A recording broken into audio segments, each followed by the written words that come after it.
Olá a todos, bem-vindos ao Arte Matemática, eu sou o Nicolas e nesse mais novo vídeo da nossa série de movimento eu vou explicar para vocês um outro caso específico de um tipo de aceleração ou velocidade, etc. Então no último vídeo eu falei para vocês sobre a aceleração constante, né, e eu peguei o exemplo da corrida entre um carro e uma moto.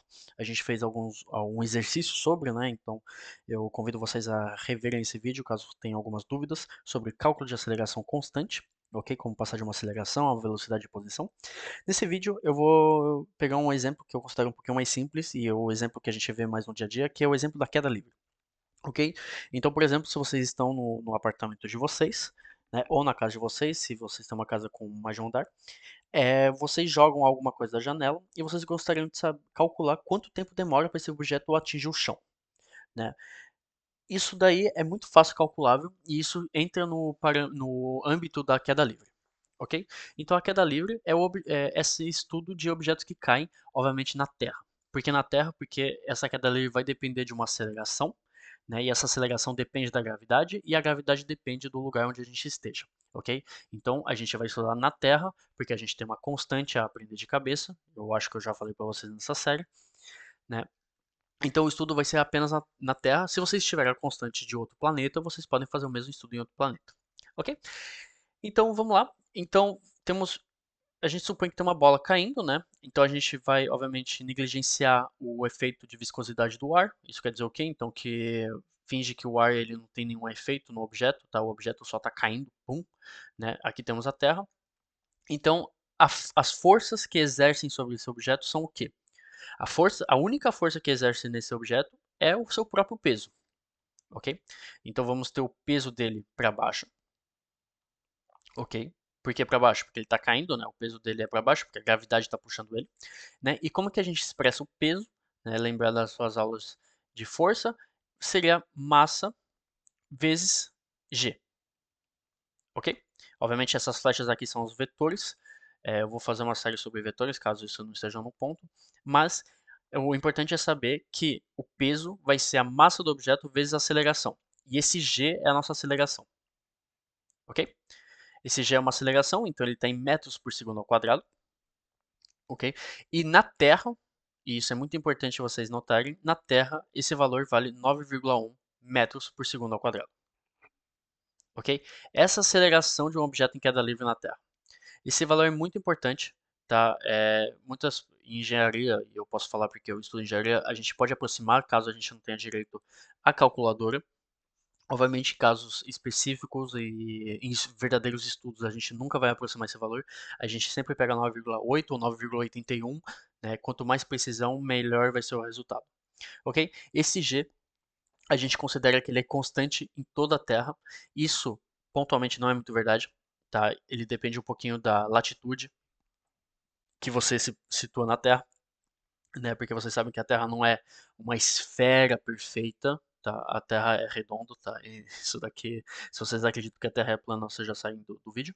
Mas se a Terra é redonda, mas ela não é uma esfera perfeita. Então depende um pouquinho da latitude que a gente se situa. No geral, a gente considera que é constante. Então, G igual a 9,8 metros por segundo ao quadrado, ok? E é assim que a gente vai calcular a nossa aceleração em queda livre. No caso, a gente já tem aceleração em queda livre, e é assim que a gente vai ter a velocidade e a posição. Então, a gente vai fazer um exercício rapidinho, só para a gente ter certeza que a gente entendeu. Ok, eu fiz um pequeno desenho aqui, eu vou explicar ele, tá? Ele não está muito bem feito. A gente vai supor que temos alguém que joga uma bola para cima, tá? Então a gente vai considerar, eu só fiz assim que, tipo, que a bola vai cair em outra posição para ficar visual, mas a gente supõe que ela segue reto, ela chega no ponto e depois ela cai de novo, tá? Então, na verdade, eu vou até apagar isso para não ter confusão. Então a gente joga a bola para cima, né? E a bola vai voltar retinha na nossa mão, tá? Então o que a gente faz se vocês têm uma bolinha, vocês estão brincando, você joga ela para cima, você joga, ela cai na mão de vocês, você joga ela para cima e etc, etc, etc. Ok? A gente supõe que a bola ela é lançada a uma velocidade inicial v0 de 12 metros por segundo, ok? Essa é a nossa posição. E agora a gente quer estudar esse movimento, né? A gente quer achar o máximo de informações possíveis sobre o seu movimento. Então a primeira pergunta, né, que vai ser nesse exercício é em quanto tempo vai demorar para a bola chegar no seu ápice? Ok? Então se a gente joga uma bola a 12 metros por segundo, quanto tempo vai demorar para ela chegar no ponto mais alto dela e depois vou começar a cair de novo, ok? Então, a gente sabe que a gente está em uma situação de queda livre, tá? Então a bola só vai cair. Então, quando a gente lança a bola para cima, né, a gente vai ter uma aceleração de menos g. Por que menos g? Porque g depende provém da gravidade da Terra. A gravidade sempre puxa para baixo, ok? Então, se a gente está indo para cima, a aceleração vai ser negativa. Então, vamos ter a que é igual a menos g. E quando a bola está caindo, aí ela segue o sentido da gravidade da Terra. Então, no sentido da queda vai ser igual a g. Ok? Outro ponto muito importante a saber é que quando você joga uma bola para cima, ela vai ficar aqui em cima e depois ela vai voltar. Ou seja, se a gente considerar que esse tempo é bem grande, a bola vai ficar parada aqui em cima, né? Então ela desacelera, desacelera, pum, ela para e depois ela cai. Então aqui no topo, a gente pode saber que a velocidade vai ser igual a zero. Ok? Então temos a velocidade inicial, temos a aceleração nas duas condições e a velocidade no topo que é igual a zero, né? Porque ela vai passar de uma velocidade negativa a uma velocidade positiva dependendo do nosso referencial, ok? Então temos que então eu quero saber quanto tempo demora para chegar no ápice, então eu estou na condição lançamento ainda, não aterrissagem, condição lançamento. Então temos que A igual a menos G, né? A velocidade é, a é a derivada da velocidade, então a velocidade é a integral de A. Então vamos ter que V igual a menos G vezes T mais uma constante que é V0. Ok? A gente quer saber então quanto que vale esse T. A gente tem todas as outras informações. Então isso implica que T igual a V, então a nossa velocidade, menos V0, dividido por menos G. Ok? Então a gente tem a nossa velocidade final menos a nossa velocidade inicial.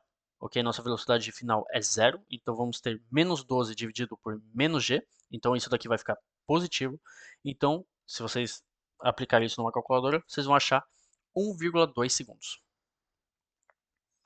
Ok? Então, assim que a gente joga uma bola no ar, né, para cima, com uma velocidade inicial de 12 metros por segundo, a bola vai demorar 1,2 segundos para chegar no seu ápice e depois começar a cair. Ok? Agora a gente quer saber quantos metros tem esse ápice. Ou seja, então a gente sabe quanto tempo demorou para ele chegar, mas a gente não sabe o quão alto ele está. Ok? Então a gente vai considerar que o ponto de saída da bola, né, vai ser um y0 que é igual a 0 metros. Então a gente considera que nossa mão, então a mão que está jogando, catapultando a bola, é o ponto inicial, então ele está a 0 metros. Então eu vou falar que y0 igual a 0 metros, é o ponto de saída. Temos que a nossa aceleração é igual a menos g, temos que a velocidade é igual a menos gt mais v0. E a posição, né? Então, seguindo o mesmo parâmetro, ver o último vídeo para vocês aprenderem a fazer isso. Então, x vai ficar menos gt ao quadrado dividido por 2, mais v0t, mais a nossa posição inicial, que no caso vai ser, eu fiz em x, né? Mas eu escrevi x, mas é em y, então vai ficar mais y0. Ok? Então, a nossa posição inicial. A nossa posição inicial vale 0, então isso daqui vai embora. V0 a gente tem, t a gente tem, tudo a gente tem, então isso vai implicar que y, então a posição, o ápice, vai ficar igual a menos gt ao quadrado dividido por 2 mais v0t. E se vocês fizerem isso na calculadora, vai ficar 7,34 metros. Ok? Então vocês veem que a pessoa tem muita força no braço. Ok? Então a bola, o ápice da bola fica a 7,34 metros de altura. Ela atingiu essa altura 1,2 segundos. Ou seja, a gente jogou bem forte. E no caso, a gente não precisa ficar muito surpreso, né? Porque V0 é 12 metros por segundo. Se vocês têm uma ideia, vocês podem passar até em km por hora. É uma velocidade até que importante para um lançamento. Ok? Obviamente para um lançamento para cima. Então aqui temos o ponto mais alto da bola. Bom, eu estudei quanto tempo demora para chegar no ponto mais alto, eu calculei quantos metros está esse ápice. Agora eu quero saber um ponto específico. Então, por exemplo, a gente quer saber quanto tempo demora para a bola chegar a 5 metros.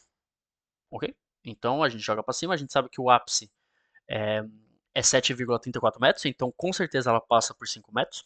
Ela passa até duas vezes, vocês vão entender depois matematicamente. Então a gente quer saber quanto tempo demora para ela chegar a 5 metros. E isso totalmente é possível. Tendo nossas equações, a gente só vai mudar as variáveis. Ok? Então vamos ter que A igual a menos G, então a gente está fazendo em situação de lançamento. Então V igual a menos GT mais V0. Y vai ser igual então a menos GT ao quadrado dividido por 2 mais V0T mais Y0, né? Sendo que Y0 é a nossa condição inicial que vale 0. Ok? E eu quero saber quanto tempo demora para chegar em 5 metros. Então, quanto tempo demora para y igual a 5? Então, isso vai implicar que menos gt ao quadrado sobre 2 mais v0t igual a 5. Eu tenho que resolver essa equação. É uma equação de segundo grau, tá? Então, eu vou deixar vocês resolvê-lo, porque não é o intuito do meu vídeo. E então, uma equação de segundo grau, delta positivo, vocês vão achar duas soluções reais. Então, a gente vai achar a solução t igual a 0,53 segundos e t igual a 1,9 segundos. E agora a gente vai interpretar. Então, a nossa matemática acabou, agora a gente passa para a física. Né? Então, a gente entende bem que t, a nossa bola, passa 5 metros, passa de 5 metros a 0,53 segundos, então isso entendemos. Agora, o que seria esse segundo tempo? É o que eu disse, a bola ela sobe, mas ela tem que descer uma hora. Ela não vai ficar lá em cima, não tem ninguém em cima pegando ela. Então, se tivesse alguém pegando lá em cima, obviamente a matemática não ia mudar, só que a gente ia falar, a segunda velocidade é impossível, porque ela não volta. Mas como no nosso caso ela volta, então o fato dela chegar no topo e voltar, ela vai repassar por 5 metros em t igual a 1,9 segundos. Ok? Então esse foi o vídeo de hoje. Um vídeo um pouquinho mais simples, tá? Explicando a situação da queda livre. Vocês veem que é bem parecido, porque A é uma constante, então ainda continua sendo uma aceleração constante, mas num caso específico. Ok? Então muito obrigado por ter assistido.